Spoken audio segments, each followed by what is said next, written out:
Texmaco rail के numbers आए थे सर, पिछले कुछ दिनों में नंबर्स अच्छे नहीं आए थे, कुछ वैसा ही रुझान जुपिटर वैगन्स के नंबर्स में भी दिख रहा है सर। JWL को एक बार आप देखिए, इनका मुनाफा 35% गिरा है, रेवेन्यू 13.5% नीचे है, अबिड्डा भी गिरा, मार्जिन में भी प्रेशर है 140 बेसिस पॉइंट का। सर ये रेलवे वाली कंपनी में चल क्या रहा है? सर रेलवे का मैंने पिछले कुछ महीनों से बात कर रहा हूँ। रेलवे अभी परफॉर्म नहीं करेगा, क्योंकि उसके पहले वाले कुछ सालों में एक्चुअली 1 1.5 साल जबरदस्त रिटर्न दिया था। और जो एक्स्ट्रापोलेट हुआ था नंबर रिजल्ट में, जो नंबर में आने वाला टाइम पे आएगा, वो ही अभी प्राइस करेक्शन में हमें देखने को मिल रहा है। और इसी वजह से आपको ये करेक्शन भी देखने को मिल रहा है।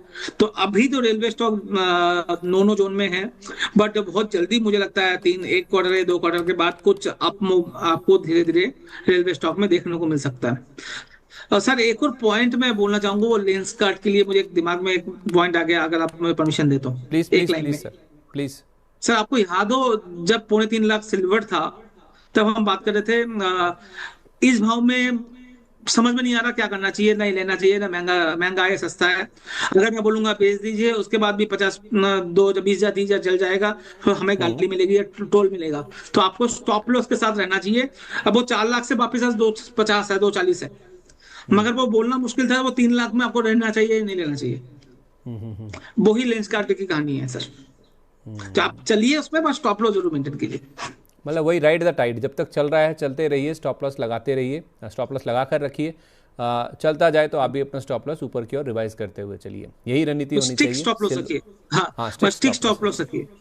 ठीक है, परफेक्ट है। ओके। अच्छा, JWL की जहाँ तक बात है ना सर, आपने ठीक है अपनी राय दी, लेकिन JWL में सर हम अगर आप थोड़ा सा लंबा इसका चार्ट देखेंगे ना, तो अमूमन ये 290 300 के आसपास या 280 के आसपास है ना, वापस घूमता है स्टॉक। तो जो ट्रेडर हैं या ट्रेडिंग के व्यू से देखते हैं, वापस सर इसका जो रिसेंट हाई था ना अभी 300-350 रुपये के आसपास का था, वहाँ से गिरता गिरता ये ऑलमोस्ट 310 के आसपास आ गया। अगर नीचे में मिलता है मान लीजिए 300 290 के आसपास, तो ट्रेडर्स कंसिडर कर सकते हैं। इसके लिए अलग चीज है सर। ट्रेडर्स के लिए अगर किसी को लेना है तो ये 295 के स्टॉप लॉस के साथ बाई कीजिए, 325 330 के टारगेट के लिए। ठीक है, ओके, मगर परफेक्ट मैं है। मेरा मानना ये है सर, ट्रेडर्स भी उस स्टॉक को हाथ लगाएं जहां पर आपको अगर बाई साइड में जाना है, जहां पर अप मूव दिख रहा हो। सबसे पहला सर प्रोसेस ये होता है ट्रेडिंग करने का। वीकली चार्ट में आप देखिए स्टॉक का साइड कहाँ है, आपका चार्ट डाउन साइड में है या अप साइड में है। मैंने बहुत पहले ये चीज बताई थी। अगर हम्म। अप साइड में है तो ही आप अगर अप साइड में कहीं पे आपको पुल बैक मिल रहा है, कहीं पे करेक्शन मिल रहा है, उस स्टॉक को बाय करने में ज्यादा मुनाफा बनने के चांसेस बढ़ जाते हैं। और हम्म। जहां पर ऑलरेडी डाउन साइड चल रहा है, वहां पर एक अपसाइड हो तो वो बेचने का मौका मिलता है, ना कि खरीदने का। तो यहाँ पर थोड़ा सा ये डिस्कनेक्ट है, और इसलिए मैं बोलना चाह रहा था जो स्टॉक ऑलरेडी 1 1.5 साल से डाउन साइड मूव में है, वहां पर एक छोटा सा अप मूव के लिए नहीं ट्रेड करना चाहिए। ठीक है।